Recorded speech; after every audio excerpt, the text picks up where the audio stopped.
حضور اقدس، اگر یہ حادثہ کہیں آپ نے دیکھا ہو ملک میں، پاکستان میں، کہ 8 مارچ کو اگر مد نظر رکھ لے تو کیا آدمیوں کو بھی اب 8 مارچ کی طرف جانا پڑے گا اپنے حقوق اور اپنی ذات کی تشکیل کے لیے؟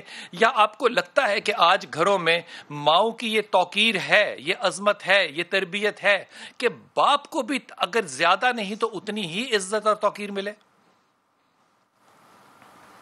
نہیں، پہلی بات تو یہ ہے کہ 8 مارچ میں جو عورت کی عزت سے زیادہ آزادی کی بات کی جاتی ہے۔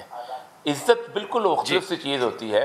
اس کو کہا جاتا ہے کہ وہ پروفیشنل طور پر کتنی کمپٹنٹ بننا چاہتی ہے، آزاد کتنی نکلنا چاہتی ہے، کیسے وہ اپنے سارے جسے کہتے ہیں نا ارد گرد اس کا ماحول جو اس کو اللہ تعالیٰ نے وظائف عطا کیے، فنکشنز عطا کیے ہیں، اس سے کیسے وہ باہر نکلتے ہیں، وہ بالکل اور طرح کا ایشو ہے۔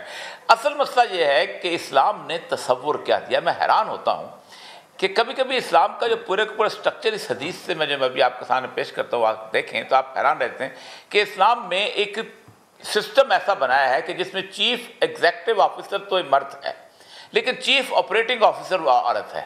اب پالیسی میکنگ، اکنامک جتنی صورتحال ہے اور باقی ساری وہ تو مرد کے ذمہ ہے، اور عورت جو ہے، آپ حیران ہوں گے کہ اتنی بڑی ذمہ داری جو ہے عورت کو وہاں پر دی ہے، اور اس کے تابع آپ نے فرمایا کلکم راعٍ کلکم مسئول عن رعیتہ۔ میں عربی کی بجائے اردو پڑھ دیتا ہوں۔ تو میں سے ہر وہ شخص حاکم ہے اور ہر ایک سے اس کی رعیت کے بارے میں سوال ہوگا۔ پھر جو کوئی بادشاہ ہے وہ لوگوں کا حاکم ہے، اس سے رعیت کے بارے میں سوال ہوگا اور ان کی جان و مال کی حفاظت کے بارے میں، اور آدمی اپنے گھر والوں کا حاکم ہے اور اس سے بارے میں سوال ہوگا، اور عورت اپنے خاوند کے گھر کی اور بچوں کی حاکم ہے، اس کے بارے میں سوال ہوگا۔ تو تربیت کے بارے میں جو سوال ہے وہ عورت سے ہوگا، لیکن باقی تمام تر اس کی زندگی کو اس کو پروٹیکٹ کرنا، پالیسی گائیڈ لائن دینا، اس کے بارے میں مرد سے سوال ہوگا۔ اچھا، دوسری ایک اور خوبصورت حدیث ہے۔ آپ صلی اللہ علیہ وآلہ وسلم نے فرمایا اگر کوئی سمجھتا ہے اور جاننا چاہتا ہے تو اس کا اللہ اس سے راضی ہے تو اپنے باپ کے چہرے کو دیکھ لے۔ اگر اس کا باپ کا چہرہ راضی ہونے والا چہرہ ہے تو سمجھ لے کہ اللہ اس سے راضی ہے۔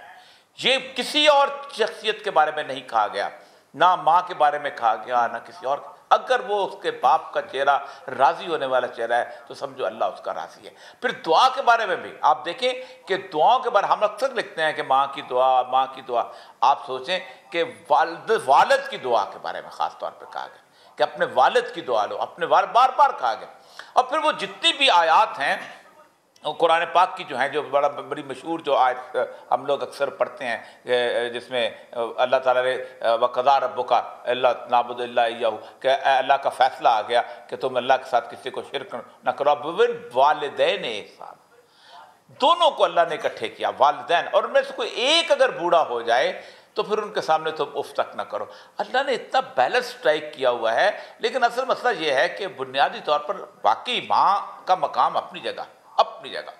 اللہ کے رسول صلی اللہ علیہ وسلم نے آپ نے فرمایا کہ سب سے پہلے حق ماں کا، پھر ماں کا، پھر ماں کا، پھر اس کے بعد آپ نے فرمایا کہ والد کا۔